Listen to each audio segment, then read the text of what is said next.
Hey guys, welcome to TV Movie Mistress, your one-stop shop for all things entertainment. As always, I'm your host, Mo. And I'm Jawan. And we are both back today to talk about This gay shit. the best gay shit ever. I need to get like button sound alarms or some shit. But yes, the best gay shit ever. And Anne Rice's Interview with the Vampire. That bitch was going through something when she wrote this. But I'm back from hiatus. Welcome back. Thank you. I was very happy to take hiatus. I decided for the next every 6 months now, I'm just going to take 1 month off from podcasting because it's not really something. Because it's like it's our thing, and we're kind of like our bosses, and you kind of just think you can fit it around your life. Yes, and I have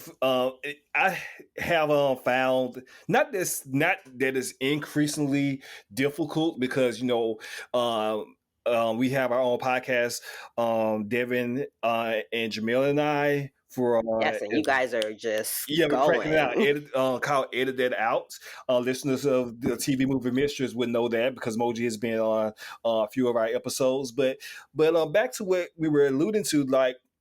Not that I found it increasingly hard, but I recently started a new job, transitioning to a new company. Boji and I both work in finance, so and I'm fighting the urge to log in today. You don't even fucking know. Right. Yeah, Boji and I both work in high level finance, so it's been kind of increased. So, and we both have to go to an office. I used to not have to go to an office, but now I have to go to an office, and so I don't have the time and the freedom I had to be able to edit as much as I can. But I'm trying to. You have to go in 5 days or 5 days. It's more for now. For now, maybe one day, maybe I can transition to working from home. But because it's like a new position, then you gotta look good. You gotta look good. It's easy. It's just all about redeveloping the workflow and trying to find a balance. But it's not easy. It's not. Yeah, you have to go in. You kind of think like, oh, I'll go to work, come home, not be tired. Or that, no, and do all this podcasting shit. Have a life. It adds up. It adds up. So that's the one thing I'm incorporating a 1 month break every 6 months because it is a job. Right. This is a job. Right. It's research, editing. Like I was not enjoying television again.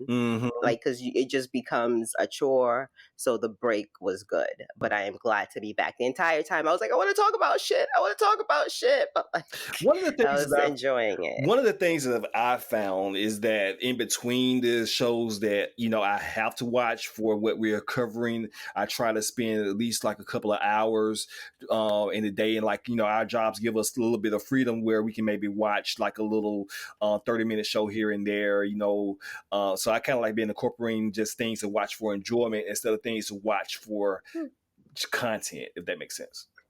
No, yeah, it's just that like when you're just in it, it can quickly get blurry. Well, for me anyway, because I'm terrible at keeping things separate. But yeah, no, even if you love something, fucking moderation, and it's a lot of work. So make sure y'all motherfuckers listening.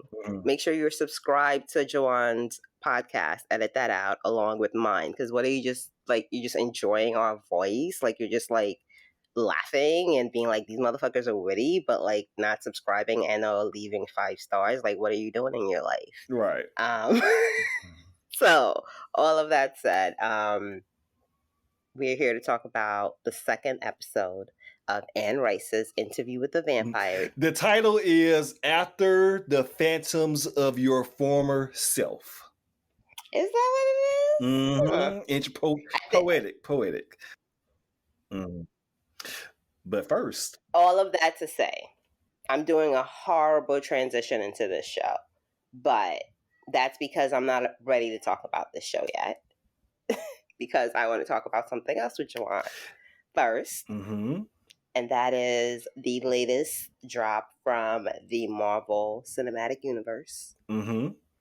Black Panther 2, Wakanda Forever. Yes, a small independent film that people made. Made it $300 million. Yeah, or whatever. Yeah, that small independent movie that people may or may not heard of, Wakanda Forever, which premiered, what was it, November 11th, or like the night of November 11th, but like properly November 12th, I believe, is when they premiered. Is when it premiered in Yes, because theaters. I saw it last week Yeah, Thursday. you saw it. So yeah, Yeah, November. I saw it on that Saturday because I always wait till the weekend. And like listeners of my podcast may know, listeners of the TV movie Mistress may not know this about me, that I do not watch trailers for movies that Ugh, I intend to see in the theater. I like to try to. such an arbitrary rule. That's so I don't arbitrary. really watch trailers. I stay away from all kind of news and pictures. So it was very, very difficult for this movie because it was so much in the overall black cultural zeitgeist that this was something that we all have agreed to see and agreed to talk about and dissect it before it came out. And of course, we all know the big situation surrounding this movie that unfortunately our brother our king Chadwick Boseman passed away very prior, like a year or so prior to this movie being filmed. I know the original script had already been written.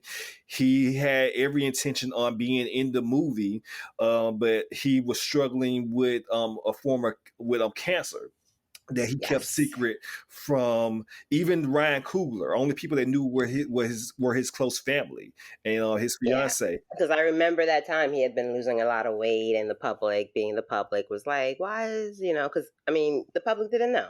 Right. And he was looking tired and doing interviews, and he was kind of like he was fatigued with even trying to do the Wakanda Forever symbol and stuff.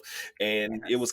it was like all kind of speculation about, is it for a role? What's going on with him? Because he was still in movies and other production. Right, he had a couple of movies come out since then. I know one of the last things was that Spike Lee movie that he did is on Netflix, The Five Bloods, which is a really good movie.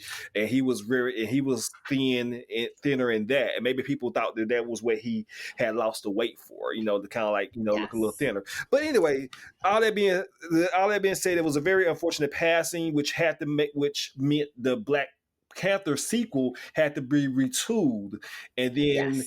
and there was a whole recast T'Challa movement, Which and was just tacky. That was honestly just tacky because right, no one would have seen it. It's too fucking soon. Like, these people worked with this man day in and day out, and the audacity for folks to just be like, well, they can just recast him. One fucking no. right, and Like, also Chadwick Boseman, yeah, for the most part, just was such an integral part of like the first movie, and just like it's almost like he carried the movie. Like, he was the biggest fanboy, cheerleader, everything. So exactly. for people to just be like, I understand the cynicism. Like, it's Disney, it's a corporation, it's a Mhm. publicly traded company. They don't give a fuck about feelings. Mhm. But feelings is what made this movie make $1 billion fucking dollars. Exactly, and of course and it was also rooted in misogyny, as well, with the whole recast T'Challa, like little black boys need someone to look up to, blah blah blah, whatever. Yeah. Which Even is just so weird. Like, I'm just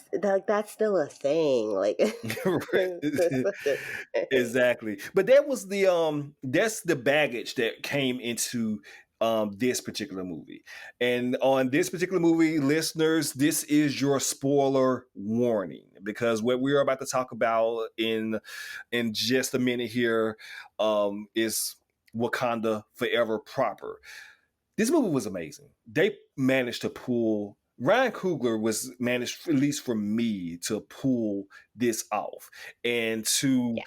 come into it from the very first scene with that hard hitting emotion that, once The again, the silence. side It was it silence. was Like, that was just right. Well, even before the silent of the Marvel logo, but just to come into it with the, once again, this is a spoiler alert, with with the death of the character T'Challa, yes. Yes. and mentioning, and also with the mentioning that he is dying from this illness that he kept secret, that T'Challa the character, and then leading Yes. and Shuri frantically trying to save him. That was a feeling that a lot of people had when we woke up to that news that Chadwick Boseman died. Oh my like it can't god. be happening. What is going on? What is Like, wrong? Is it real? I'll be the first to say, like, celebrity deaths don't really get me. Like, there isn't like a celebrity, because a lot of the ones I do enjoy, they're old when they pass. So it's like you've had like a good couple of decades. Like you lived. I celebrate that. Mhm. But like Chadwick Boseman was like literally the first like celebrity death where like I still remember I was in my kitchen and I saw it on my phone and I just started crying. Me too. Me too. And I was just like, what the? Because it's like he was such a fucking ball of light. Exactly. And I know people You know. I know people have like, parasocial relationships with celebrities, but really this is a man that really just felt like our brother. Yes. And it was really sad to I'm tearing up right now. It's just really sad to hear about him passing so suddenly. But that's how we open this film, with that level of emotion. And then with Shuri carrying that weight for the entire movie in order to have to do what she has to do to protect Wakanda and Let's her be family. honest. Let's be honest. Yeah. Can we be honest? Yeah. All the white people you can leave, the brown folks and the black folks you can stay. Shuri wasn't the best though. Wait, okay, so Devin mentioned it on our podcast. He kind of mentioned this as well, that he did not like Shuri. Now, I wouldn't go that far. Well, he I would likes say Shuri, but he didn't like her being Black Panther, becoming Black Panther. Is that where you land on? I would say if this had been something maybe 2 movies down the line, I could have seen. But I don't know, maybe it just feels like the best way to handle, you still need a Black Panther. But I don't know if there was just something missing for me in her. I don't know. There's just like, I've thought about it and I don't know how to say it. I don't even know how to say if it was like something problematic. Like, I would say it, but it just didn't 100% work for me. It worked for me until, I would say, maybe she had a lot of the scenes. Do you think the scene with I don't know. You go ahead. I'm figuring out my thoughts. Let me ask you: was it on a particular? Well, speaking specifically on her being Black Panther, was it more so in the the filmmaking aspect of it, or was it more so her attitude in going into being Black Panther, or maybe I just think the acting isn't strong enough. Okay. That's interesting. But also the comparison is fucking Chadwick Boseman. So I feel so bad for her because that's the literal comparison. And that's really hard. Like, on the low, I was hoping like maybe Angela Bassett is going to be. Well, that's what people think. And that's what we touched on that last night in the recent podcast of our episode on Edited Out. We put it out about maybe people thought it was going to be Angela Bassett. I knew that couldn't happen because she's Angela. She's a mature woman, I should say. Not even that. She don't got time for that. She's like putting on tights for like 10 hours at this stage in her life. Right. Okay. Of course, I go in unspoiled. I thought that maybe it was going to be the Michaela Cole's character that it was going to be. I do like the Shuri, and I don't want to speak for Devin, but just because I know his words, because I just listened to him for like 5 hours last night, he came at it from a perspective that he didn't like that Shuri did not want to be Black Panther, that she wasn't enthusiastic, or that she kind of looked at it as a sense of Black Panther's nobility, which they touched on in the movie, being a hindrance to why he couldn't get shit done. No, I think it's more the acting for me. Like, I get the plot line. I get the story. I see. But I think the acting just wasn't strong enough at certain moments. Okay. And I'm not especially when she becomes Black Panther. I got you. It is. I can see how that is jarring. I looked at it as more so that it was too emotional for her to have to take over that mantle, and that's why I liked it more. Mhm. Let's go ahead, and we can go ahead and talk about everybody's new boo now. Yes, Uh, cook, Namor, cook, Namor, cook, Namor. gun. I love him. His enemies call him Namor. I love that whole backstory. Yes, Like, making it from white people in Atlantis to yes, to like to Mexican culture or yes, Mezzo. Not Mesoamerican, but a Mayan We're culture. Negroes. I'm sorry. You know what we mean. But Mayan indigenous Yes, people, yes, like old school Mexicans. yes. Now, I didn't go into this. Again, I don't take a hardcore, like, I saw the trailer. Like, I don't really take a hardcore stand like you do in terms of pre-material, Mhm. but also I've just been fucking busy. So Exactly. it just kind of happened that I didn't have time to have all of that kind of spoil me. So I was very, like, I knew Namor was going to be in it. I I knew know that Namor from the and I knew that comics. going in as well. Yeah, but I didn't know this actor. But I was just like, look, it's Black Panther. I'm gonna be there a weekend, and I was there with my white on. I followed the the dress code, and I did not. he, Mm-mm. I hate I you, don't like things. but you know, whatever. But like, I will say one of the things I came away super enjoying from this movie was Namor. Like, Mhm. the charisma, the acting. Like, when Homeboy came out here in his little Hermes flipping feet feather thingy, I was just like, this is hot. And I Mhm. was like, this should not be hot. But I was here for everything, in the way they just sort of tie the culture, the past, the present, and he's disrespectful as fuck. He should not have come up to the queen like that. But that man is very direct. He says what he means, and he means what he Yeah, says. I enjoyed them. I mean, it's this whole thing now, Namor versus Killmonger, but I kind of like both of them. Both of them had points. Both of them, illustrated their points in the worst of ways, but still they were valid. Namor was more right than Killmonger, though. Killmonger was doing a lot of like unprocessed trauma, and Namor definitely has unprocessed trauma happening, Right. but he's figured out a way to like harness it. And Namor was right, but he was right in the wrong for the wrong. His solution to the issue, to his problem, was not right.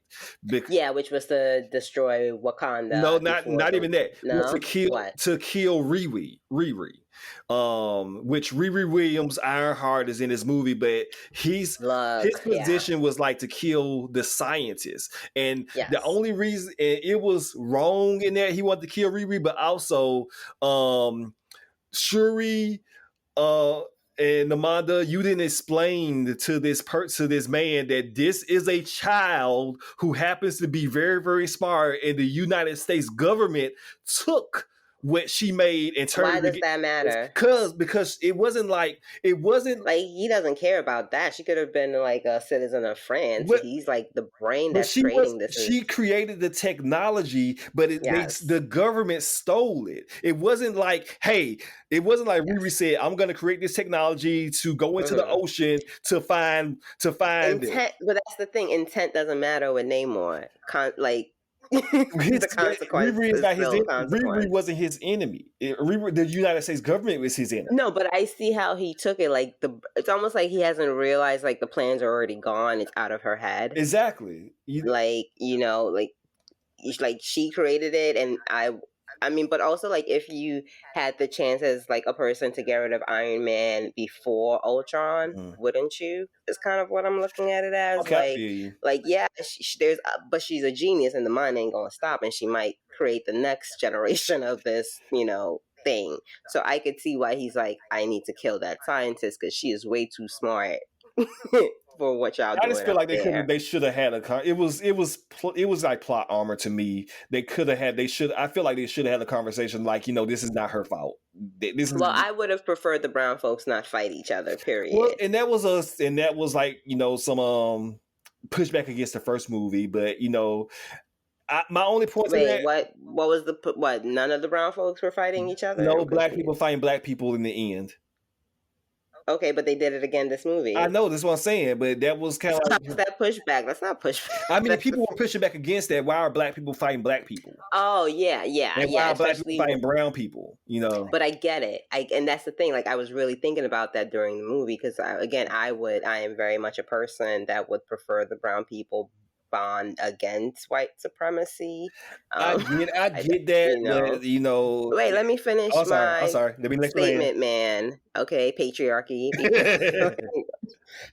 But like, I was thinking that, but I also get it because, and this is the cynical part of me speaking, where Wakanda, yes, Wakanda's independent, Atlantis is independent, and the best strategy would be for both of them to combine their powers against the white folks. Mhm. But the fact that they've already sort of took a stand with Riri shows like there's not going to be any type of diplomacy between those two nations right now. So it's almost like if you're not with me, you're against me. And at the end of the day, they're gonna be against Atlantis if America comes knocking. But I already see the bullshit that is America because while Wakanda is out here being a good moral nation and not trying to take sides, you know, Western imperialist powers are like, we're gonna steal your shit, duplicate your technology. So the end point of I hate the fact that the brown folks are fighting, but they're both right. But the end game is still like the overlord of white supremacy like looming on top of I feel you, but this is not going to allow that. And listener, she said Atlantis, but she means Telecon. Telecon, yes. Mm-hmm.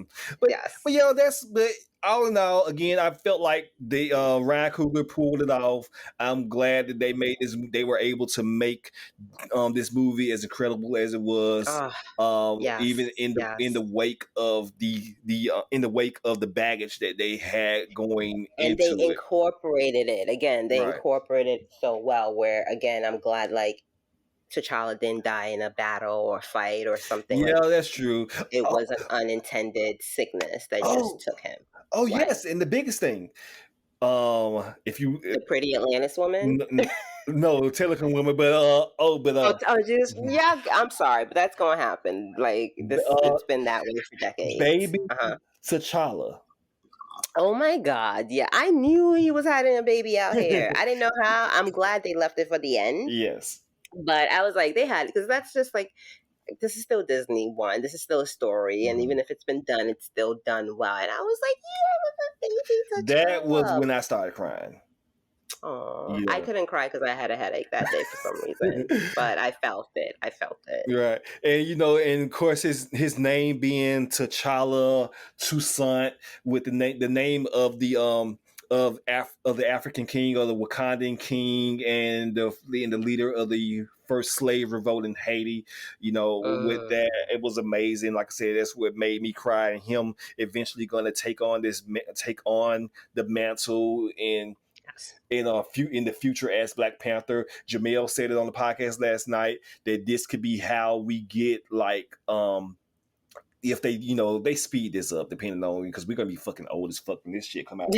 But We gonna be 65 cosplaying for this shit. but Yeah. yeah, this could be how we get Storm, how we can get Storm. Because Storm could be a little girl in Senegal right now. Ah, okay. So I mean, like, I definitely did come away after watching this movie like, oh, Ryan Coogler is definitely going to go down in history as one of like the best cinematic directors in I history, think period. so. Like I don't even think like he just one of the best directors, period, because I don't see anybody else out here who could have executed this level of work with this much in a sense baggage, good or bad, around it, and just how each work he does just gets better and better. Like I love it. I love it. Hard agree. Um Hard agree. Hard agree. yes. So But that's one thing I came out of this loving. yes, Hmm. but and that's but listeners, I hope that Oh y'all wait, enjoy. wait, wait. Namor was hot. Shut, I'm not done yet. Don't this is my Okay. show. Why are you telling Oh, listeners? excuse They me. don't listen to you. They don't listen to you, sir. I thought I was a member. Okay. You are, but I want to keep talking. Okay, go ahead. So No, I just wanted to like also make up some points. Mhm. Namor was hot. Namor is hot. I hope like we get a spin-off with him at some point. Mhm. Um, I do know maybe he's and going to be in Fantastic Four, possibly, or that's speculation because he's one of that's their yeah, fan because casting. he's one of their Well, villains, I not believe. cast. Yes. Oh yes. Oh yes. Now, what was it that I wanted to mention? Oh, I was confused about the fight scenes. I Which love one? them, especially the one-on-ones with the Telecan people. Mhm. Um, but like, if a spear goes through you, why didn't they die? I believe what I kind of chalked that up to is that their version of the heart shaped herb that they descended from gives them healing ability because they are, and also if they get hit, fall in the water, they can come back because the water is what heals them. It's kind of what I Okay, took from it. because that I mean, I loved it, especially the scene. Like, we didn't even talk about like the evolution of the what are the female Wakandan warriors? Just Mm-hmm.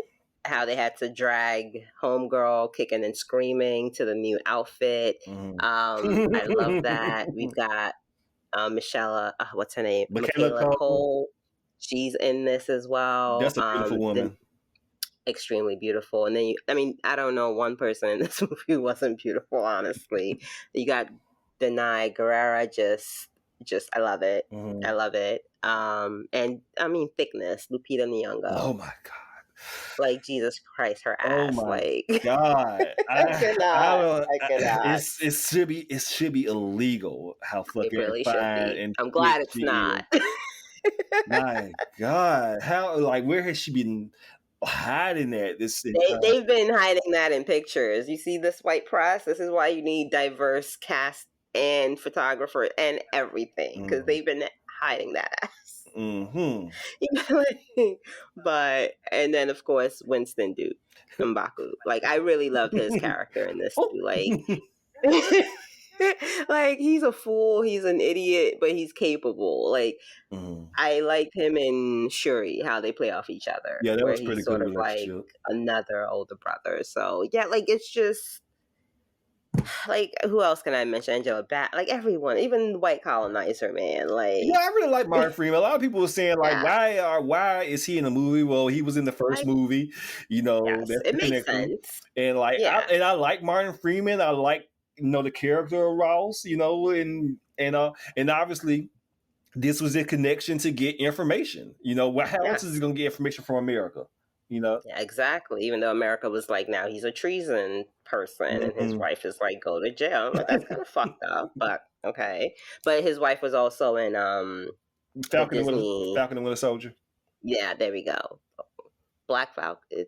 See, that's us Well, doing that. No, it's Falcon. Falcon and the Winter Soldier, now, but he's Captain America now. Yes, yes, he's now Captain America.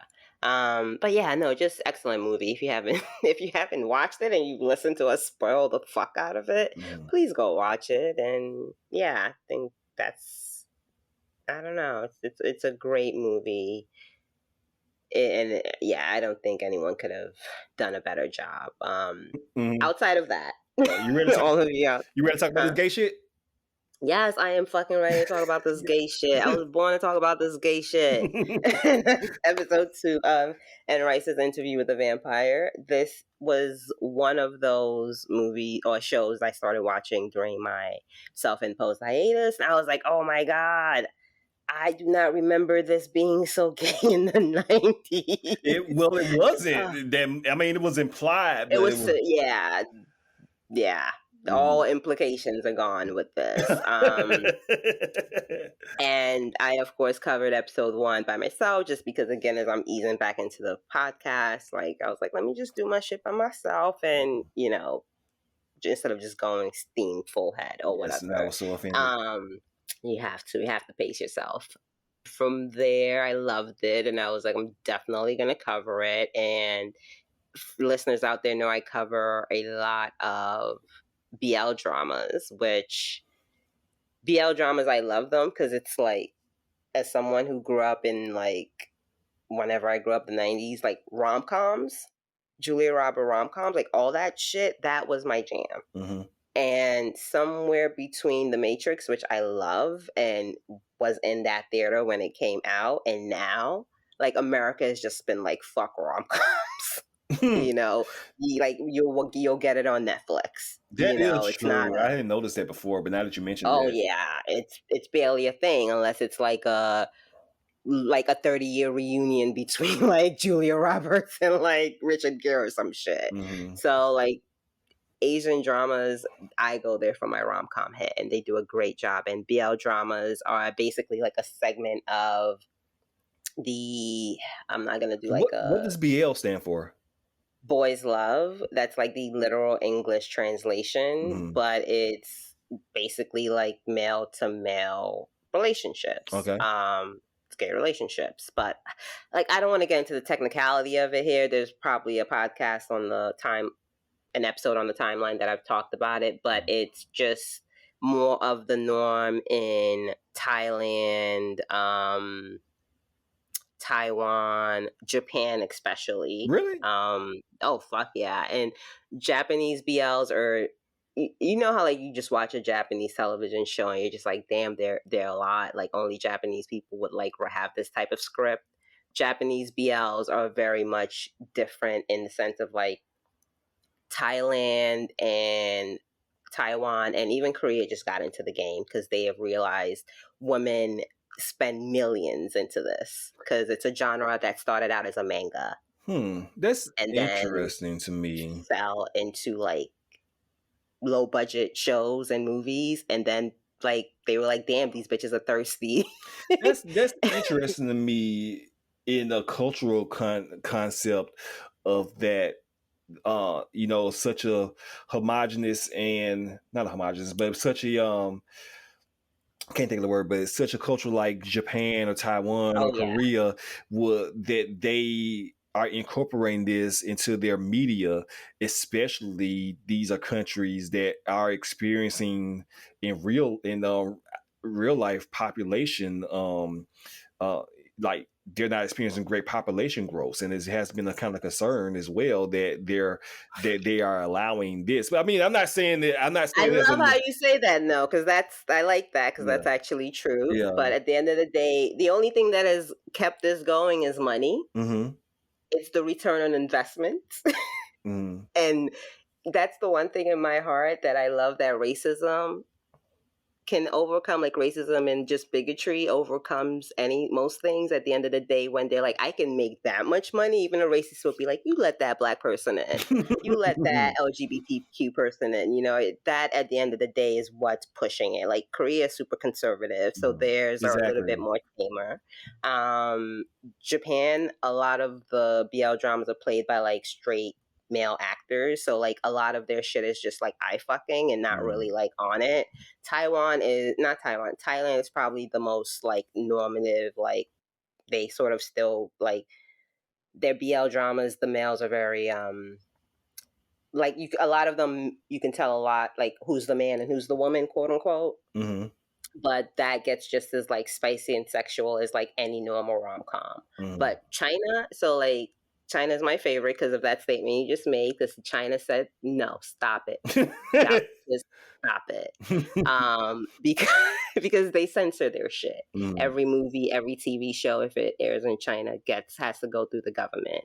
So every couple of years there will be like a new type of BL drama or show, and like everybody will be like, guys, it's a BL drama. Don't tell China. Don't get too hype about it. But then people will get so fucking excited because I guess it's just like straight old men checking these shit, so they don't often get the implications of what they're checking, and then like it'll air, and then a bunch of women would just be like, "Oh my god, this is the best BL drama," and then shit will get retroactively canceled by the Chinese government. Like a couple of years ago, what happened? They banned BL dramas. They said no one gets to like produce BL dramas, and then it kind of went away, and then it came back in a different style, and it got super popular again last year, and then they banned BL dramas again in China. So, yeah, Interesting. in like regards to like why would these type of countries that are pretty much kind of conservative allow it? And It's the fact that there's a lot of fucking money to be made. Right. And in America, we um, get stuff like this Interview with the Vampire, where even though like America has its own hangups oh with yeah. LGBTQ plus people, Oh and yeah. No, and that's. I'm but sorry. Go ahead. Go but ahead. but it's something that we do allow or do kind of, that it is ubiquitous now in our media. So. But that's the difference, right? I hate, not that I hate, it's almost like black people in slave movies, right? Mhm. American LGBTQ movies are just someone's always fucking suffering at the end. Mhm. Like a lot of black movies, like it's like trauma porn, as some people say. It's like, can we just get a fucking rom-com with Will Smith and some other black woman and Mm. not have it be like 7 pounds of sadness? Like, can we do that, please? I see what you did there. And yes, but like BL dramas, it's just cheese. It's Mm. unrealistic. You don't have to worry or think about like the world being fucking bigots and you getting fired at your job. It's just like these comedies take place absent of the bullshit. Gotcha. Okay, cool. So that's sort of a big difference. It's not like there's still shows like that, but the majority is just fluff. Okay, It's cool. not Brokeback Mountain. You're not going to be crying by the end of it. Like everyone is happy. Sometimes you'll get some bigot fathers and shit because villains, but at the end of the day, it's more happy than trauma. So yeah. Okay. Anyway, all of that said, when I watched this, I was like, it's an American BL drama, vampire style. So that's the connection. Yeah, Okay. that was the connection. Mhm. And I don't. Did you ever watch the vampire show on CW? Vampire Diaries? Yes. Did you ever watch Hell, Vampire fuck Diaries? no. That was my jam. It was stupid, but that was my jam. Mhm. So I didn't all of see that any of stuff. that shit. I didn't watch Buffy, this show. I I didn't love watch. Buffy. I didn't watch Angel. I may have caught like bits and pieces of episode, but I What? never sat down to watch any of the vampire stuff. I like my vampires like in the movies. So this is actually, I would say that this is actually the first show centered, like television show series centered around vampires that I could say that I've watched and enjoyed. But I did Hmm. see the original Interview with the Vampire movie is actually one of my favorite movies. The original Interview with the Vampire from back in the 90s, starring Yes. Brad Pitt and Tom Cruise. Oh, I'm a And vampire girl all the way. like, Like my next life, like absolutely. 'Cause mhm. I hate the day. Did you read the book?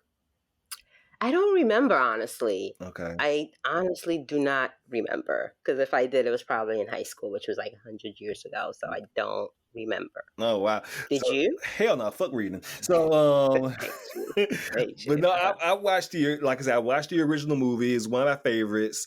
I don't like to compare, things to each other in terms of media because it always makes it seem like, okay, well, this one is better than the other thing when you wasn't saying that shit in the 90s. That shit was fucking good too. That's what we And had. Yeah. yeah, and it was what it was in the 90s, and now we have different technology in 2022 where they can do more better, and then we can tell the story as a love story between Lestat and Louis, and not try to hide it behind this other flowery shit. But Yes. but yeah, But I will say that's the one thing I love about olden times writers. Like they had to like cloak shit in flowery words. Like you can't just be like, and she sucked his dick. Like that. Like you gotta be like, and the rod came out. So, like, you can't just like get to the point. So sometimes that was very much so needed. And I'm sure maybe in 10, 20 years, there'll be an even better version of Interview with the Vampire out here that people would be like, what was that 2022 shit? probably. Yeah. Probably, yeah. And like when this show was announced, or when it was being advertised, I was really interested in it because again, I love the original movie. And then when it was announced that Louis was going to be black, I was like, well, how the fuck they gonna do that? Because Louis owned slaves. So, so Yes. and, Yes. Good point there. yeah. So I was but it was really intriguing to me. And from first of all, from the and I wasn't on you with the on the first episode, and I was highly offended by that. But anyway, Whatever. when it first, so I'll just go ahead and recap my feelings about the first episode. Go for it. Go for it. First of all, when it came on, I accidentally skipped ahead like 5 minutes. I hate you. I Look, hate I you. thought the shit. I Hmm. thought like I thought there was like a real masterclass commercial, and so I skipped ahead until they was in Dubai because I was like, Okay. this guy's an actor. So I went back and had to watch the beginning. No, it kind of looked like, yeah, it did have that feel. You're not wrong. It did have that feel. I'll agree with you on that. Yes. And just seeing Jacob Anderson, Jacob Anderson from Game of Thrones as the character of Grey Worm, who plays Louis in this show, just seeing him and like this nigga got hair like me. This vampire, like this is Yes, this you both have curly black man like hair. this is Yes. a nappy headed vampire, and his way of speaking and his mannerisms, and especially like when he starts his interview process, and keep in mind that this is actually a second interview. The first movie was the first interview, and Yes. this is actually the second interview in this particular show in this series. But when they go back in the past, I was very, very pleased with Louis because Yes. Louis is a nigga. Okay, Yes. Yes. he is a Yes. nigga to the Yes. core. I, He's a gumbo eating. he's a Uh, gumbo eating bayou nigga, and I yes, love he everything is. about it. He was being like not owning slaves, but him more so him being a pimp in this and a business owner, which I love, and just like him just being like a man about town, him being his connection to his family, where he has this tense relationship with his brother, because his Yes. brother being a very, very religious person, and the hangups that he has within that, and And also being mentally unstable. mentally ill, even though he says in Less the ill, interview sorry, mentally ill. mentally ill, but he says that back in the day, he mentions to Malloy that they didn't have a word for it back then. A couple of other things. I do like how it was very interesting that they do tie COVID into this for some reason. Yes. I found Yes. that I like the vampires have a concern about COVID, and that's I mean, only it's a virus, just like they're a virus. yes, but it's also because the food population is dwindling. I mean, that Across would the world, also be a across the problem. world. So Yeah. I've Everybody went inside. How am I supposed to eat? exactly. Everybody's like because people are dying of COVID. People are not going outside, so it's kind of like the vampires are struggling because of COVID. So I found Yeah. that pretty interesting as well. Uh, uh and just I do like the I did you finish the series, right?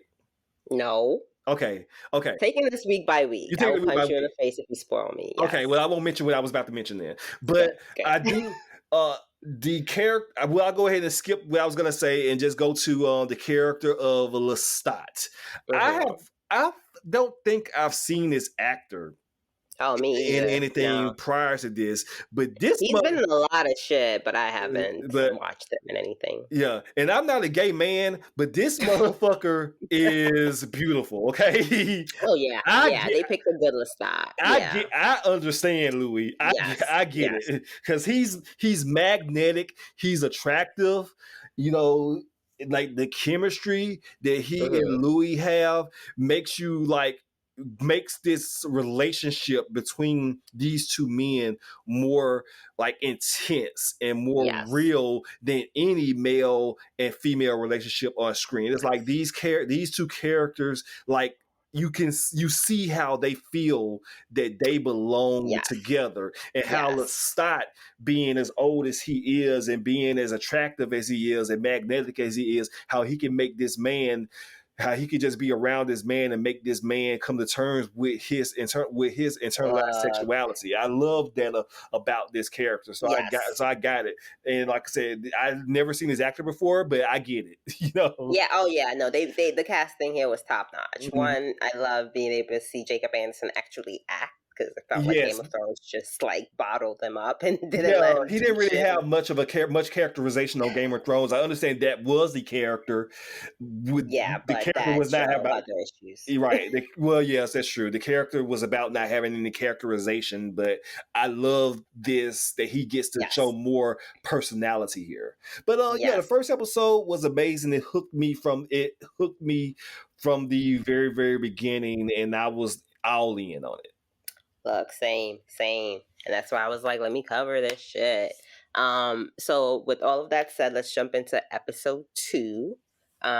Which again, I said I'm gonna say the title better than Joanne. The title is After the Phantoms of Your Former Self. It was kind of And this mid. whatever, it sounds high to me. Directed by Alan Taylor. And Alan this Taylor, Game of episode, Thrones director. oh, okay, look at that. Look Mhm. at that. So episode 2 starts with Lestat. I mean, it continues where we left off. Mhm. Louis has been turned, he's now a vampire, and Lestat is basically let me get my thoughts straight. Lestat is basically showing the beginnings of becoming a vampire or being a vampire. He's disposing of all these dead bodies, Mhm. and at one point Louis about to like start licking blood from the floor, and he's like, "You don't do that unless you want to die too." So Right. I like how they kind of like, I guess that's a rule. If you drink dead blood, you could get sick. Right, and that's from obviously the book in the first movie. Did you watch? I didn't actually. Did you watch the first movie? I did, but that came out in 1994. I got you. Okay, well, So, I watched it recently again, but yes, there oh is something no, from the movie as well where that's a rule where they can only drink blood from where the host is still living. gotcha, and that makes sense, right? Because you want the heart still beating, Mhm. that fresh.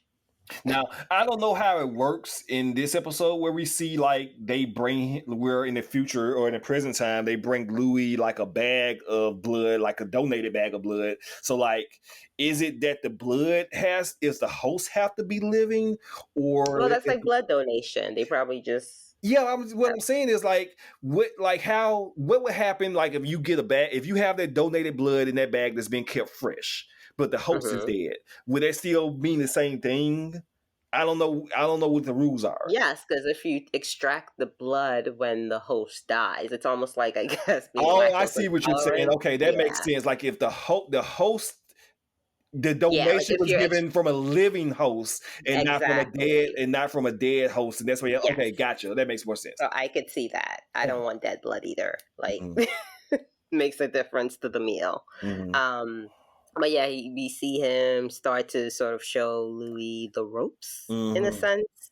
Yeah, Um, he can see but better. His Louis, vampire eyes. look, everything is sparkly. He is high as fuck on Lestat's blood. And Lestat starts to teach him how to hunt. Mhm. And this scene felt very much like Lestat is probably more of a pimp than Louis ever was. Oh, shit! After like as long as we find out how long he has been alive, I'm not gonna tell you how long it was, but however long Lestat has been alive, you gotta be a pimp. I guess so. I guess. Because we found out, well, we know that Lestat is a rich man, so Yeah. he's obviously had to use his charms in order to attain that level of status. True. And Lestat just really reminds me of like when I was younger, and you just meet a dude who just talks all the right things, but like there's just something in the back of your head like this just seems a bit too smooth, and that's just Lestat. Where you go home and you're like, I should have went with them, but you're like, no, I shouldn't. I was never that moved in high school. I didn't say high school, college, Okay, post college, I not wasn't. even college, post I college. don't think I was smooth and then. I'm surprised I'm married. Look, I was also dumb, so that probably helped Mm. them. So we have them pick up a white American. for him to train. It's like training week. Mm.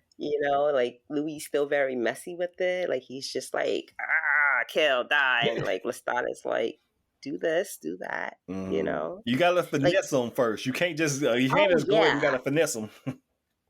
So, and like, that is what Lestat is all about. He's all about how does this look? Does it look good? Like like Lestat is definitely, he would never go to the airport in a bonnet.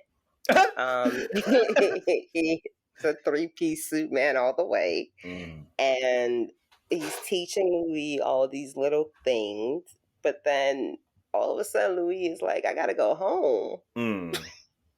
Yes, yes, because Louis doesn't. He is he knows where he is, but he's still tied down to this sense of family. And a little bit before that, Lestat wants Louis to sleep in his coffin, and of course Louis is rejecting of the coffin No, that's because after. That's that's after after. he comes back. Yeah, in a little bit, but pretty much the same couple of minutes. Okay. Yes, like he goes home, and well, not even like he goes home. Like he's about to go home, and he catches fire, and that's when he throws milk on himself and takes his ass back to Oh yeah, Lestat. he put the milk. He poured the milk on his. Which Right. I like that touch where it wasn't water, that it was milk, because that's kind of like that's actually what you're supposed to do. When it's spicy, yeah, When it's no. like if your skin is burning, like I from. love how it was just on the street at that time. Like perfect timing. Like his body looked like it had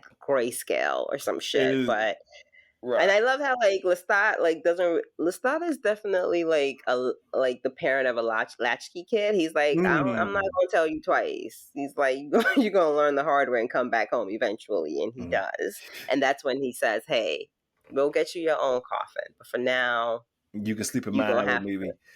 And why is he butt naked though? Why would he not be? Okay. Why would he be? Why send the audacity to be like, you can be on top? Like, sir. Why would he not? Yeah, you can be on top tonight. I can't stand him. I genuinely cannot stand him. Like Louis has the energy right now to top. Okay, he does. He does. Yeah. Like he's like, I'll even do you this favor, and it's funny because of course Louis got his ass in there. We don't see it, but he obviously did. Right. And from the past, we flash back to the current day with Daniel and Louis, and there's like a fucking bunny or a rabbit. Well, one thing we didn't mention, and this is what I appreciated about the beginning of this episode, is that they're conducting the second day of this interview with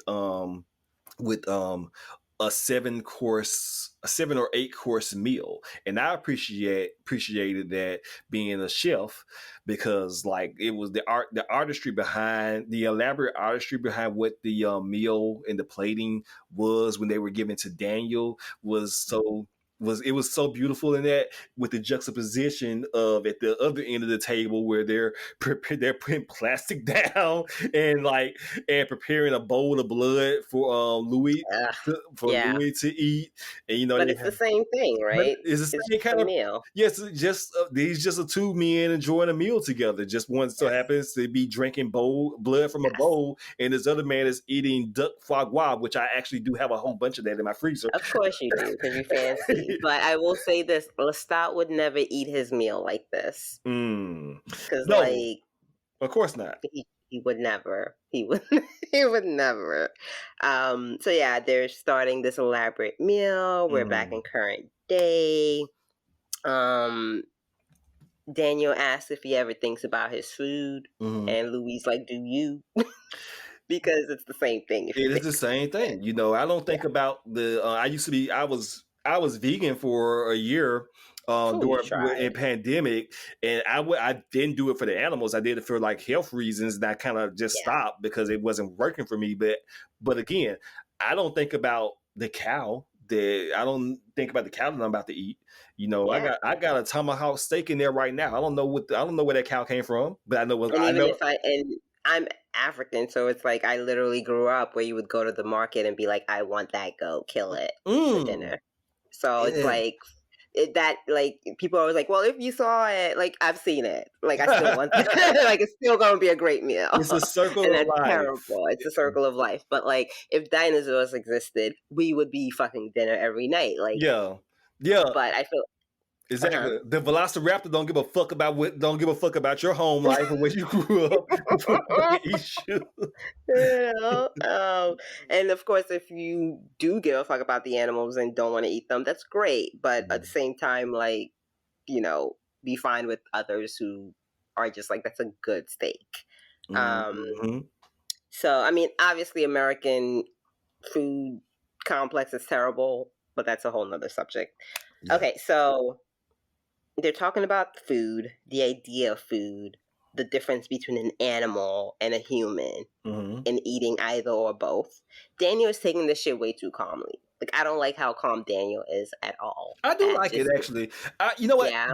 This is the reason why I like it. It's because in the first episode, I mean, he gets a little frightened of Louis when he does like some vampire shit, but I think like a little bit. But I do like how Daniel, he has failed to mention this in the upfront, that Daniel has Parkinson's disease, so he's gonna die. His No, mortality. they mentioned that in episode 1. Yeah, that's what I'm saying. So Okay. his mortality is already has a clock on it. So whether or not he dies by this vampire or dies from the disease, he's gonna die anyway. So I like but it. it's a difference. It's a difference. Well, Still a difference. Well, my point is, I like that he has like this no fucks about what Louis' power. I'm gonna talk. You can talk your shit to me. I'm gonna talk the shit back because nigga, I ain't scared of you.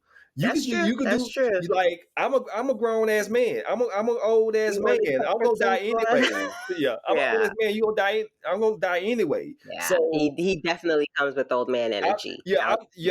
Exactly. And he's like, I'm not gonna take your bullshit. You're not just gonna tell me any old thing. Like you gonna tell me the truth if you want, and we gonna take this seriously. Because I love how Daniel acts like he's older than Louis, though. He is. Well, technically, he is. Technically, he is. Technically, he's not. Louis lived longer, but Daniel Louis lived longer and has had more experience. Has had the experience of time on Earth, but he doesn't have the experience of age. And I think that's a I think that's a difference. That's some smart shit. That's some wise shit. Yeah, that's true. That's true. Because like I know if like I stopped aging at 25, like just like 25 me now in my 30s, complete night and day, just complete night and day. So that's true. It's true. Okay, so Louis continues his training with Lestat, but we also see a scene where he does finally go home for the first time. Yeah, and his mama don't like him. Lestat? No. Well, his mama also does not like Lestat because she says she calls him overdressed. Yeah, he was overdressed. Yes. He's very smarmy, and mama knows it.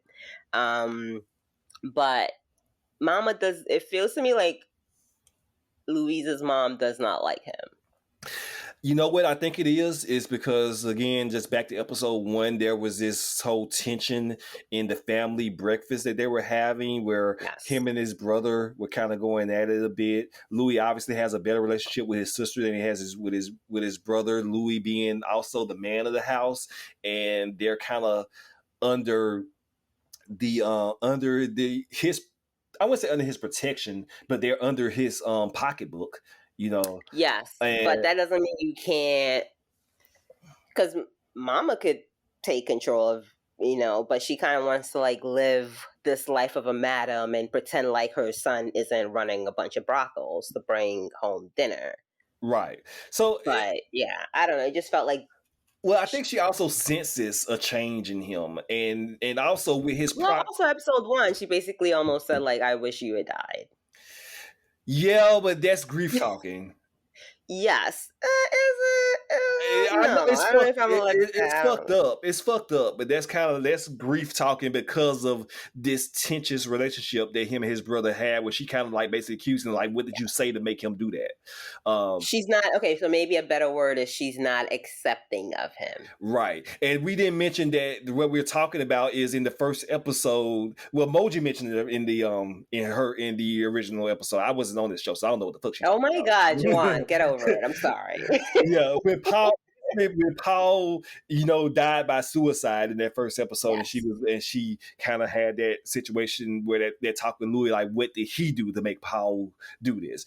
But Yes. also but here's my ultimate thing is, I think honestly is because it could be some homophobia in there because he's with this Oh white yeah. because he's with this white man. He's basically attached. He's literally attached to the hip to this white Yeah. man, and his mama is seeing is seeing that this man has this influence over her child, where she doesn't know why he can't come around in the daytime or whatever, but he can come around And at he got night, all these fancy new clothes and shit, and right? they going to operas. Yeah. Wearing Yeah. sunglasses at night, and he can come around here with this white Like a man. jerk.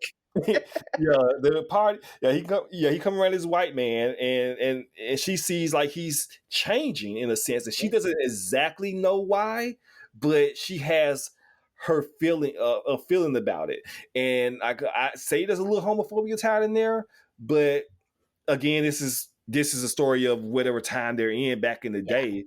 Like I feel like this is gonna be Thanksgiving for a lot of folks next week. Oh hell yes, Like I don't necessarily know hell if yes. it's the time A thing. lot of y'all It's just motherfuckers a lot of y'all motherfuckers are gonna be coming out. And it ain't look. gonna It's gonna be a lot of grandmas, aunties, and mommies staring next week. But it's difficult, but then throw on top of that being a vampire. right. So complicated, complicated. So I It's guess I complicated. appreciate the dynamic. I like we get so little time because a lot of screen time is with him and Lestat and just killing Exactly. folks, not necessarily with his mother or his family. But the small amount of time they've shown, Mm. it makes sense why the fuck Louis is like now a vegetarian vampire for the most Right. part. For the most part. Yeah. It was good also to just and talk about the mom. It was good to see Ray Don Chong on screen again, What has she been in the past? I Nigga, the asked color like purple. honesty. The co Okay. the co- Okay. Name something other than that. Don't nigga me color purple. uh Name something. I thought so. I see. It's like it's Wow. stuff that I can't Just think looking that you like would it. seen. The biggest thing that she was in was the color purple. So that's the only thing I can think that you probably would have seen. So Gotcha. And IMDb's not helping me out right now. yeah, it's not even But helping me. It's not even loading. you're just as complicit. I am. I mean, I've seen a lot of stuff that she did, but I can't like. Oh wait a minute. Have you ever seen Commando with Arnold Schwarzenegger? What year was that? See, again, she was a star. She starred in that. That's why No, I'm. I remember it, but that was like 2 decades ago. Like I need her to have been in some. Let me go on her Hold IMDb and on, see if she's listeners. We're been in gonna anything. pause this so we can find something that Jamel has seen with Ray Dong Chong. I mean, I'll take it. I'm just Mm. just call me. Are you trying to tell me I'm acting light skinned by calling me Jamel right now? Yeah. I can't think of any like anything on Let's this list that I see. would name is something that you may not have seen. That's what you think, but IMDb is also not fucking showing me She her. got some God, way back in the day. I'm gonna fight you because I need something from this century. Anything Or she's been on this cinch on this in this has she just not been acting for a sh- while? she's been a working actress for a while, but Oh, she was in John Wick. No, hold on. it's just been like small stuff. She was on American Crime Story. Because Um, her face is very familiar. That's why I'm just sort of finding it hard to right. believe See, that, that's why I mentioned the color purple because that's the only thing I would think that you would have seen, but that's apparently because not. you're racist. You're racist, Juwan. Well, I would argue that you're the Kayleen. racist because you don't know who Ray Don Chong is.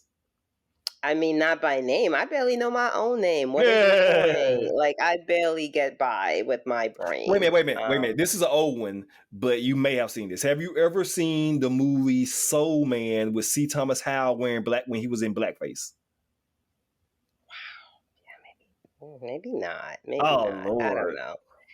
Let's not kill the listeners with this anymore because Okay, okay. obviously, well, either way. Long story short, she should be in more shit.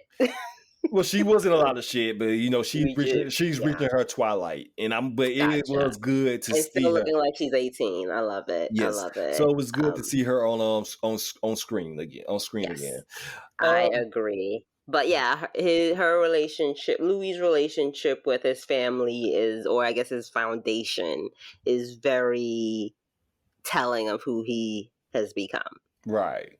Um, but yeah, so he goes home for the first time. We find out he hasn't been home in half a season. Half a season. His Yes. sister is pregnant with twins. He tells her, spoiling ass Yes, motherfucker. which he has to tell her. She doesn't know yet, but he can Yeah. obviously hear two heartbeats. Yes, yes. And he gives her like a roll of dollars, which I like. That's nice. Nice of Of course, you him. like that. Of course I do. I do like, I also like that she takes off his glasses at one point, which, Mm. because it kind of just shows he's willing to be vulnerable with her. Yeah, I like that too. Yeah, so that really works. She's like, I can see clearly, like, through you, or like his eyes are made of glass. You kind of said it in a way that it's like, yeah, but regardless, you're still my brother. You're different. You're better. She Yeah. recognizes he changed in a sense, but it's not like, oh, who the fuck is you now? Yeah, yeah. Like, I thought his eyes were gonna be doing that like lizard thing when he took off his glasses, but You it's know just what? like, The other vampire show on television right now does do that. which other vampire show on television? Let the Right One In. Oh, I haven't watched that Yeah, yet. they do the little thing where, like, if you shine, if they take off their, if in at night, like their eyes kind of like have a little glow to them. Oh, okay. That's some fancy vampire stuff. Mhm. But yeah, no, I do like, yeah, like I like their relationship. And then from there we switch to him doing business, even though he's Mhm. still a vampire. I love I love how Lestat is always like, why do you have a job? You know you don't need a job anymore. But like he's new to being a vampire, Well, right? right. I mean, yeah, that's true. You don't necessarily do, but I think I like that he says it, and I just looked up, glanced up at the screen, and he said that he did find it necessary to maintain ties to the community. Yes. Yes. And that makes sense. Like nobody needs to be around Lestat 24/7. Like that just does not seem healthy. I love him. It Does really not seem does. healthy. It really Like is not healthy. he seems like the kind of spouse where you need a job. You You will don't want a find job. out. I know that you're watching this week by week, but you will find out that it is not Uh, healthy to be around the like side I all can the time. already tell. Like I love him, but god damn Lestat. But Mhm. yeah, he's still doing business, and while he's doing his business, we have an interaction with Louis and this white man who, long story short, this white man basically calls Louis an exceptional Negro. Mhm. And that you might as well just said you're very articulate for a black person. Yes, yes. Thank God that has. I can't recall explicitly if that ever happens to me Probably tuned it out. because listeners of our podcast, and like I get teased about it, and Modi teased me about it. I'm a gentleman of a certain social economic status. I cannot remember that You're has a ever plantation owner. Yes. that has ever happened to me, but microaggressions. I still like I've tuned out more shit than I'll probably ever remember, but the last one I do remember was like a manager I had basically making a joke about chicken and waffles. That's all I'm saying. Mm. Not over one day, not over 2 days, but over 3 days. Oh wow, Yeah. wow. So, and I'm sure, and before that, he had already made so many comments. But you just go to work. You just want to go home. Like, I am here to work. I go to work with that mentality. This is my job. Mm-hmm. Like, we are not, I don't know you from Adam. Like, this is a workplace that gives me a check. Right. I do not have time for, like, if every time I had an argument with a white person who said something problematic, like, I'd be tired. Mm-hmm. And I got shit to do. Right. But that was probably the last, and that was probably like, I'm not even gonna mention the company, but let's just say that was like 3 years ago. Mm. I know where you were And working 3 years ago, so there yeah. you go. Yeah. So that, and if I was a worse person, if I was a Lestat, I should have probably taken advantage of that. But I just was like Louis says, Uh-huh. you just get used to it. What did he say? Like subject verb agreement, Mhm. like because he's just let them talk about him like that for so long. Not like he let them, Mhm. but again, what's the alternative? Right. Especially at this time that he's in. Let Right. it's one thing in 2022. It's another thing if it's 1822 or 1922. Right. And I do like how Louis, when he's explaining to Lestat about this, like, you're white, I'm black. Okay, you don't understand how this person saying these things to me makes me feel, will make me feel, and why not use this power? Even though it's irresponsible, but I'm just now I have the power in my body not to take these white folks talking to me in any kind of fucking way, Yeah, you know. yeah. And even though he has to tone it, even though he understands that he does have to tone it down, but when you do, but I do like how this show is examining, in a sense, what will happen if you give a black man in the 1920s, 30s, or whatever, 1920s, the power of a vampire, but still have to deal I'd be with racking up all the bodies. I'm and, sorry. yeah, and still have to deal with racism, and how does he reconcile himself with that? But also, I do like how Daniel, you know, who has no real fear of Louis, in a sense that he's gonna talk his shit like, well, you letting your white boyfriend talk to you any kind of fucking way? I mean, no, he ain't. He's not quite like. I know, Let's but he start does kind of calling take it him like, an you got to exceptional like, Negro. Yeah. he basically said Lestat was your master, I which he mean, he is, is. He but and is. for a black man, that's different. Yeah, Yeah, yeah, but and God, it's it's so I complicated. just love the layer. Yeah. I just love the layers of this that Yes, and because the next scene does an excellent job, like showing that when I guess he calls Lestat to help him clean up the hmm body of the man who fucked around and found out that right. night. And Lestat is just like annoyed, and it's hilarious because Lestat's a fucking psychopathic This guy is murderer. a fucking murderer, and he's And like, Lestat is like, really, my guy, you're gonna be messy like this? You just gonna be dropping bodies where you work, my guy? You doing drugs where you work? he probably, but you know what? And it could have been a sense of jealousy, like you did this without me. You know, I you don't think it hunted was a without. sense. Oh, you know what? No, that could, yeah, because Lestat is a fucking possessive weirdo. So that could Yes, be, yeah, like yeah.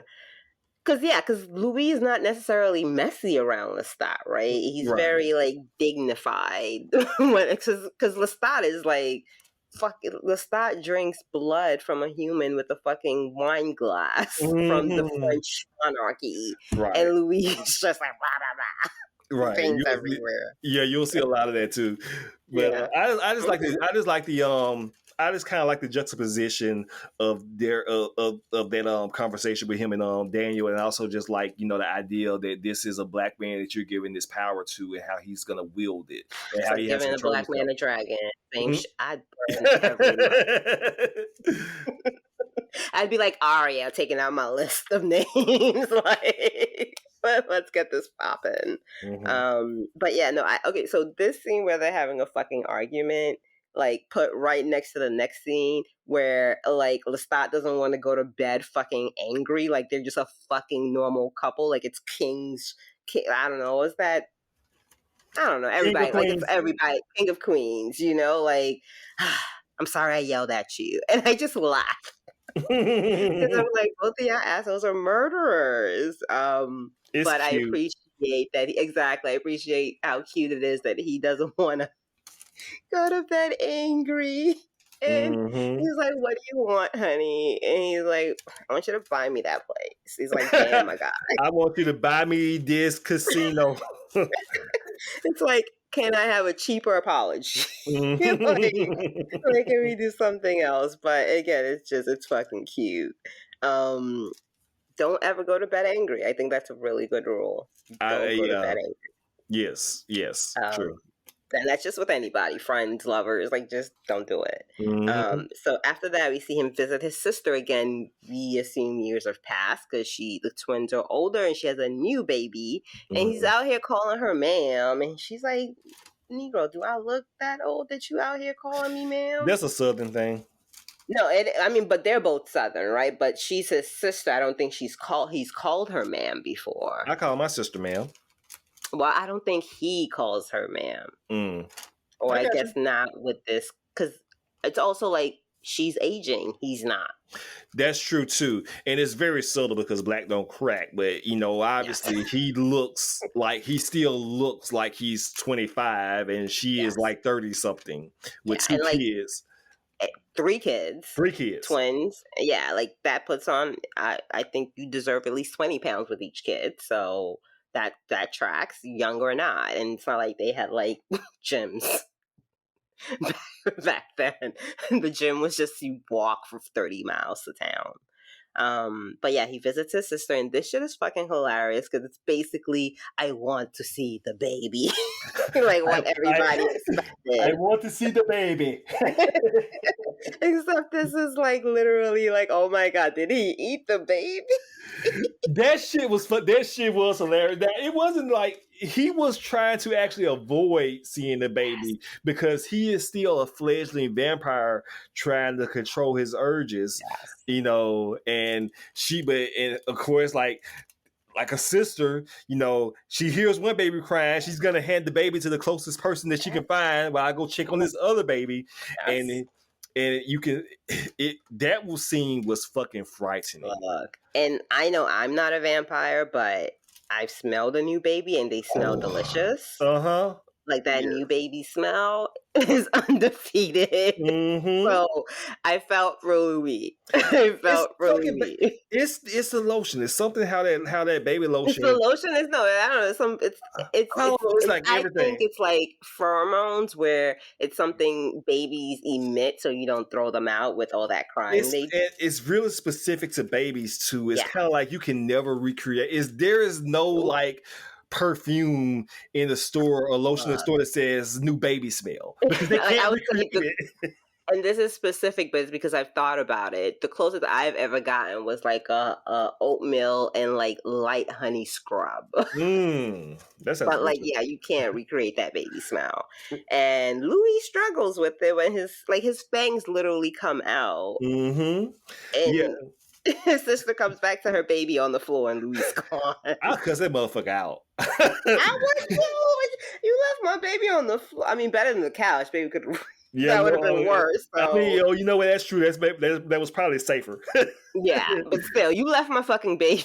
Like I don't, vampire or not. I was like, you gonna leave my baby on this floor. And in present Um, day, I love Daniel. Like, did you eat the baby? And Louis is like, and he wasn't answering.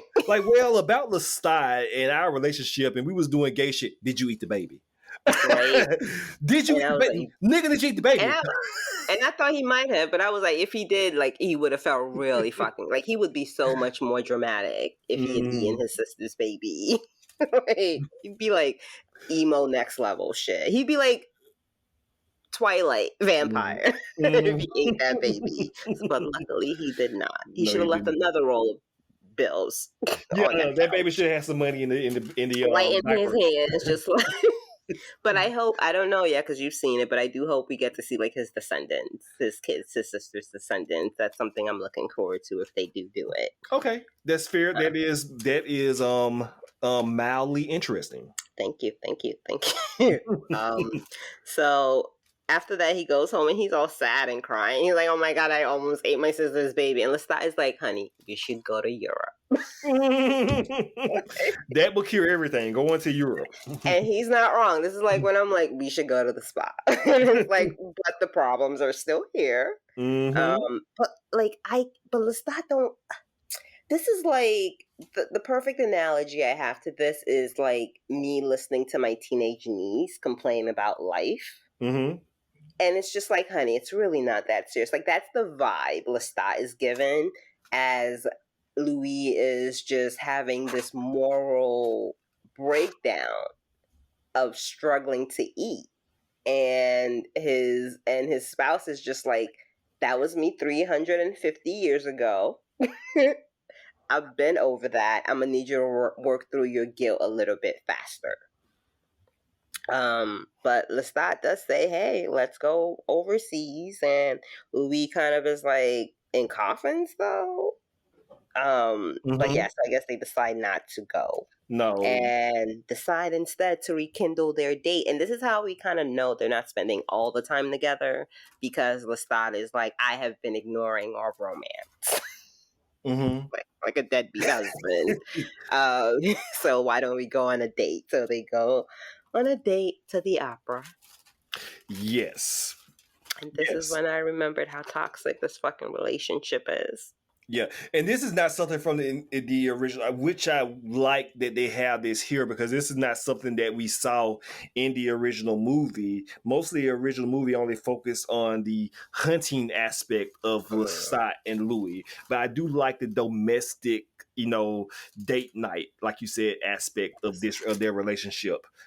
Yes. It's like when you come home or anyone, like their spouse comes home from work bitching about work. It's like, I don't give a fuck about these coworkers, these people. Like, I don't care. And your spouse is like, why don't we do this weekend? And they're like, but are you listening to me? Like, again, just simple domestic bullshit on Hmm. top of the fact that they're like super powered humans. Yes. um, but again, we see Lestat. It reminds me of like Hannibal. That the Yes, first one. that's a really good analogy. You talking about wait. Not Silence of the Lambs, you mean Hannibal, the sequel.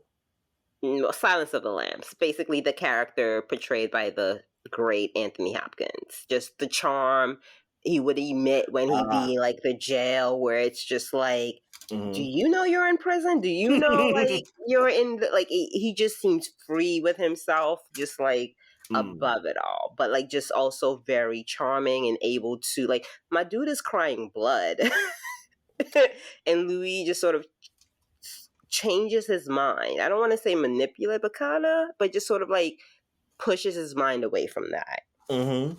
Um, let's see. They go to the opera, and this is a terrible scene because I just want a date night. I just wanted a nice date night out, and I felt for Louis in this scene because Louis was just like, the night started out great until this motherfucker missed the note, and I was like, God damn Even before that, and it it. goes Uh back huh. to and then it goes back to what we were talking about before about the microaggressions that Louis has to suffer, even though he is a person without all his power, but he's still black. So he has to Yes. go into the opera. He can only get into the opera accompanied by this white man as a quote unquote valet and Yeah. not as an equal partner, Yeah. and that he can't even sit down until he can't even sit down until the white attendant leaves, so he can't be seen sitting Whew. down as an actual patron.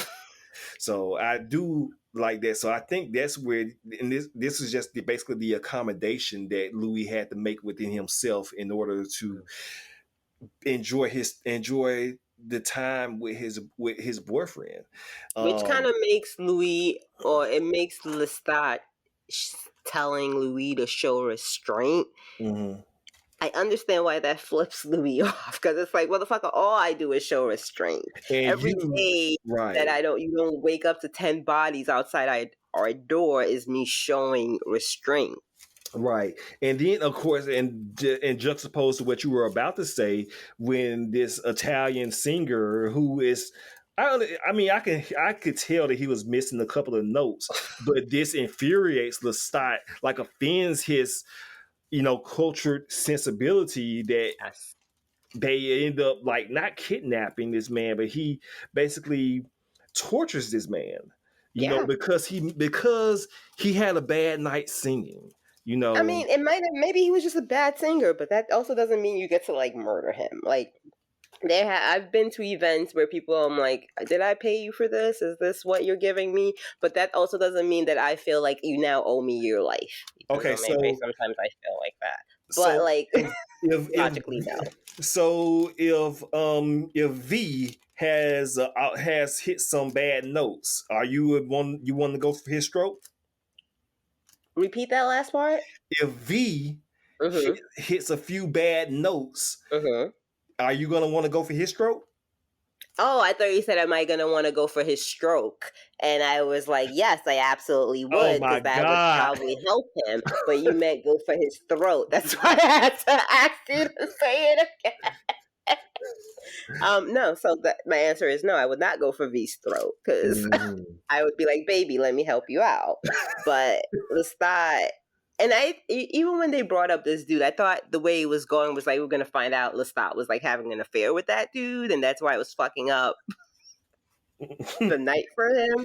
But no, it's just him singing the note off key, whether it's Mhm. just for the like, he wanted this to be an experience. And I think again it's just a great way to show how like Lestat kind of requires perfection in all things.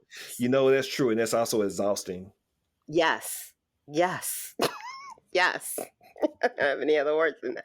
Like, and again, I felt that for Louis, Mm-hmm. right? Because again, it's that conflict. Like, that's his master, that's his boyfriend, and he made a point to say Lestat did not restrain him. Lestat doesn't like he could disappear for a fucking year for all Lestat cares. Mm-hmm. You know, like Lestat is not like 50 Shades of Grey. I need to know where you're at 9 a.m. to 9 p.m.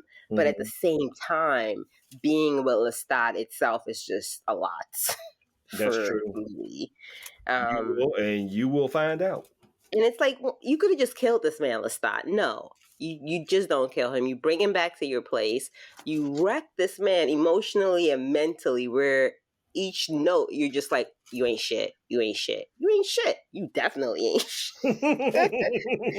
And Louis is like, this is our date. This is what we're doing for date night. Like, can we Mm. not do this? And no, because Lestat likes to emulate. Why can't I say? Why can't Humiliate. humiliate? This is what happens when you're learning. When you're learning, I don't even know how many languages. My tongue is all wrong, but he's trying to humiliate Louis, not Louis. This singer, this The opera singer. singer. I don't care even care to I remember don't her care about name. his name. And it's, again, like, instead of just killing him, he actually just like takes his two fucking nails, like a cokehead, Mm. his and just like gouges out his like trachea or whatever the fuck that is. I don't know. His, like, he doesn't die instantly, but he's not able to speak or like whatever. Which is like, we're podcasters. You're not gonna take away my voice, my nigga. Like, I'm gonna need you to just kill me. Mm-hmm. And that this entire scene, from the humiliation to the gouging out his throat, Mm-hmm. like, it's just like, I almost felt like I was gonna throw out. It was really really brutal because it was like you said where he stabbed him in the throat, and like if you're and it was more so also it was an act of torture, an act of Yes. violence, and an act of murder. This man eventually going to die, but it was also Lestat, perpetrating his dominance over this man, and like taking away what the one thing that this man has that was his livelihood, but Lestat found it so offensive that he felt like he didn't deserve it. So Yeah, yeah. since you can't hit these fucking notes the way my You don't perfectionist even deserve ass to wants live. it, Like, I'm gonna it's take away your voice where your you can't life. sing. Oh, Right. like, he was probably like, I'm an understudy because the other guy fell sick. Like, who the fuck knows? Right. But thank Exactly. It could have God. been just that. It could have been that. Like, hey, Oh God. this is the B level guy. Maybe he wasn't in he probably wasn't in all the rehearsals because he was probably an Look. understudy. Look, oh my God. I feel like this is why, like, certain days when you leave your house, you just like, please let me come back safe, because you don't know what insane fucking people you might meet, like a Lestat, on your way Mm. from point A to point B sometimes. But yeah, no, it's terrible. I hated it. It was slow torture. And he yells at Louis for being like, look, I get off on humiliating people. I didn't say you had to enjoy it. But Mhm. it's like, he's in our living room where I'm chilling, so like I don't know, not a good night for both parties. Like Lestat is trying to do his thing, and Louis is not enjoying it at all. It almost kind of seems like what does Lestat keep saying? Like embrace your nature, and Louis is like, but Yes. also it's like, is Lestat the norm, right? Because it feels like Well, we don't know Lestat, because we huh? don't know. Well, we don't know because these are the only two as far as we know. Exactly. And Lestat's way might not be the way, Mm-hmm. but he's definitely kind of making it seem like his way is the only way. And Louis, we see, is struggling with that. But, like he says, Lestat has a way with him that Mm-hmm. he just can't not give in to him. Right. And, they drained that man for hours. Like, Yeah, I man. felt bad for that I man. did. That I felt man. bad, and like, yeah, like it was just torture, Yeah. No, it And I think, absolutely and was. I think that's one of the reasons. That is one of the reasons why Louis is kind of for the most part a vegan vampire. Stupid ass bullshit. I mean, yes, don't eat me the human, but that Mm, also is pretty stupid, Louis. From 2000. That's mm. okay. But he's been a vampire since like 1900, and my guy just went vegan like 10 minutes ago. Like, did he expect like a hand clap? And he's still sucking. He's like, I just don't kill them. I don't believe shit. Mm. I think Louis has a dead fucking pile of bodies because I refuse to believe you don't kill folks, Louis. It sounds really good, but I'm not buying this bullshit. That's all I'm gonna say. Isn't this the episode where his dessert is that he's sucking blood? You may begin there, but I remember I think it was this episode where his dessert for the evening, besides the ice cream, but one of his treats or his after dessert from the ice cream that tasted like chalk because he can't eat human food for real. He can eat it. It just He tastes can like eat it; it chalk. just tastes like chalk. He can eat it, Yeah, but it's like tastes like paste, caulk, whatever. but was he sucked the blood out of this bouncer. That dude just. I was very like, where'd this Russian come in? I don't know. That's probably not the correct ethnicity or geographic region he's from, but it was just very like I. It's like I looked away from the screen and I looked back and he was sucking this guy's neck and I was like, what's happening? He's like, he speaks English. Mm. It's like, what is happening? Also But I. very very rude. Also very very rude that Louis didn't like do the whole thing where he bites his wrist and takes a little blood and like to heal him. Oh yeah, no, yeah, that's true. That's true. But That's I fucking feel like rude. that's very intimate. I think that's something you do when you want to like. Why would I give you my healing properties? Right? Mm. Isn't that like a healing property thing? I'm thinking comic books. I don't know. Mm. But yeah, they come back to the present day. They have this moment with the ice cream and Daniel. Like Louis was all like, "Yeah, I wanted to like eat this ice cream because you mentioned it in your prior book." Right. And Daniel goes into how he first had this dessert when he proposed to his ex-wife, or I'm guessing his first, I don't know, a wife, a wife. One of his wives. Yes, I think he only had and to. exactly, but this is also the moment where, like, I think Daniel, because we see him turn off the recorder, Mm-hmm. and I think Daniel kind of was like, "Wait a minute, are we vibing? Are we getting along? Like, what's happening here?"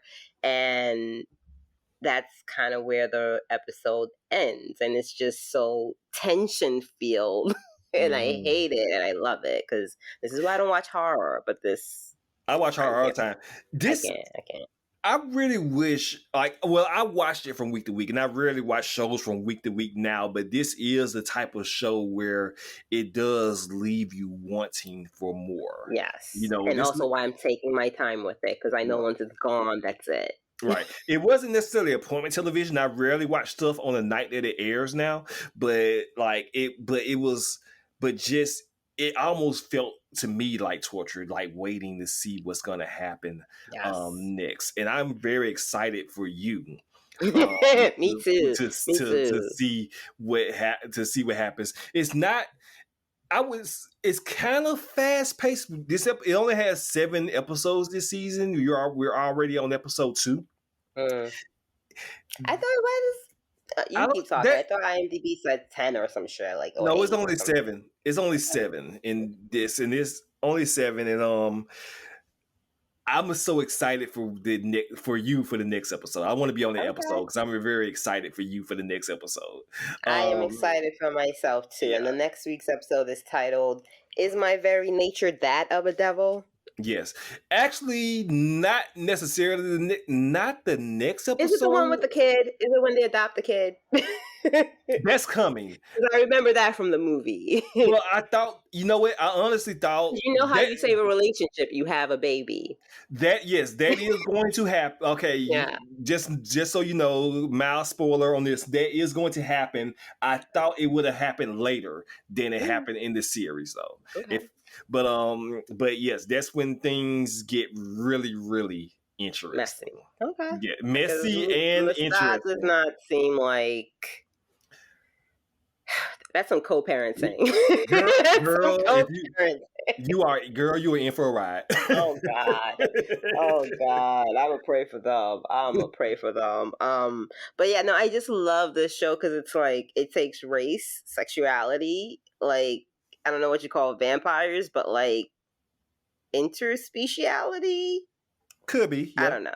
Yeah, but it's and then you throw upon like colorism, race, like Yeah. it's just cake upon cake upon cake, and I love it, and I'm here for it, and it's Mhm. well directed, well acted, costuming, lighting. Yes, You it's a know, beautiful. Yes, it is a beautiful show. yes, I'm here for it, and I will be back here for it every week. I know if you listen to episode 1, I was like, I'm gonna put out a feedback post, and I didn't because life I always catches. forget.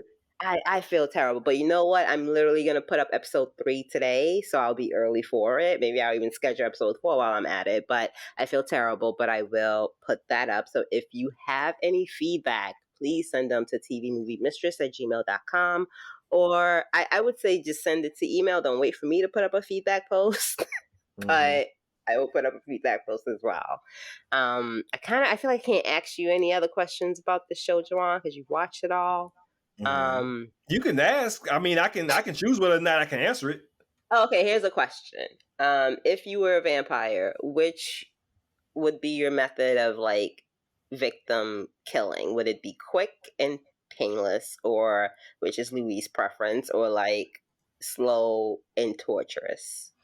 Honestly, my no the way that I like to consume food, Uh-huh. the way that I like to prepare and consume food, I Yes. would be more of a Lestat. Okay. Okay. Just go in there, go all for it. Yeah, I feel Yeah. that. Like Louis doing a lot. Louis, like at the end of the day, Louis eat the fucking food. I'm not eating no fucking rats, nigga. So Like can't do no. it. Like you're not a human anymore, and it just Mm. feels like that's Honestly, you know what? My thing would probably be, I would probably be the type of nigga that I wouldn't kill. I maybe not would kill, but I mhm. will have like, you're going to be my food source. Yes, yes. You're going to Because be my I'm food very source. picky. Yes, I will. You can live here. You're going to you'll be my have open range, like they own do with range. chickens. Yes, But organic. just know that once every couple of days, I'm gonna need to eat. I'm gonna drain maybe a Yes, quarter of blood from you. yes, I'm gonna let you heal, and you can chill out. yes. And this is just your life. That would be me. Because I'm already like I'm not even a vampire. I'm super picky about fucking food. And when I go to Mm, a restaurant, I'm such a fucking snob. Like there was this one time I went to like I learned the power of restaurant when I was younger because I went to an actual restaurant, like a dinner with like someone who works in like a famous restaurant. And the mm. way that bitch called, she didn't like, she was very nice with it. She was like, this could have been, and you got, and the person was like, we're so sorry, you're right. Like basically, like, was like, oh shit, we got called out by somebody who knows their shit, which made you realize like a lot of restaurants just be gaslighting when they cook terrible food, unless Girl, I you got a know story it. for you. Let me tell you in a minute. Go Exact ahead. look. But like I with regular food, I'm already a snob because I like to know what goes in my body is not like trash. If I'm gonna put trash in my body, I want to make that choice, you What? know. Right. But What? yeah, so my point is like I would be the Lestat where I'd be like, he's from Alabama, that white man. Can I get the other? Where's that one from Cali? I like their grapes. Let me get that California like Rude. grape human. Like yeah, yeah, Well, yes. let me tell you, like, I've always known how to cook since I was 11, but Hmm. but during like the pandemic, Yeah. like at the start of the pandemic, is when I started paying more attention to the preparation and like the actual art of food and the art of cooking. Yes. And Yes. once I learned how to become a chef, I am so picky about restaurants now.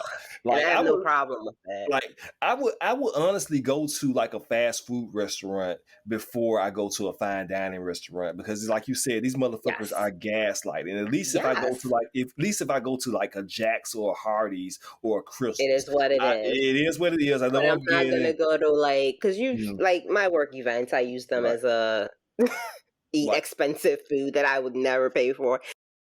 Yeah. I would take Taco Bell over like a I've never regular had Taco Bell in my life.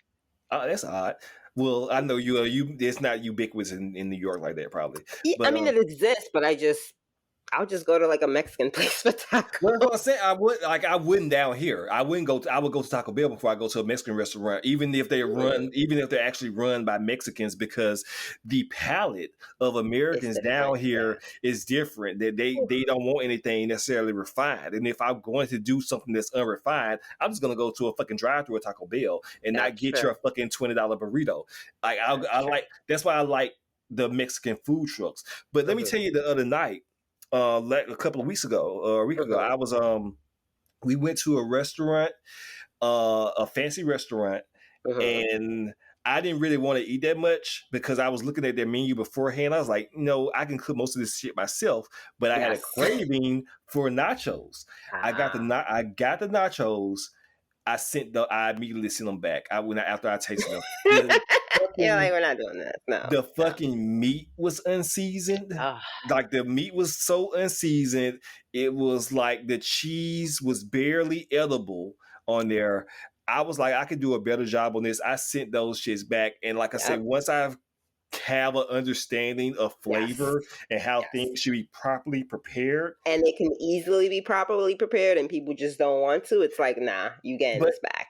Yeah. I do. I think you know what, but I think what I think it is more so. It's not necessarily the chef's fault. It's more so the consumer's fault because like people eat that shit. They would eat Yeah, that they unseasoned do. shit, and Yeah. they will call it good, or they just even don't know. Or honestly, it's fucking white people that Yeah, yeah. No, but that that's like that I hate New York gentrification for that very reason because there will be very much like ethnic enclaves where I love to get food from, but as soon as it mm, gets gentrified, like all the food tastes different because again, it's a specific palate taste, so all the spices are gone, all the peppers and right. seasoning. I'm like, this is not a fucking enchilada. What the fuck did y'all do gentrification? So Do I you know get the it. history behind it?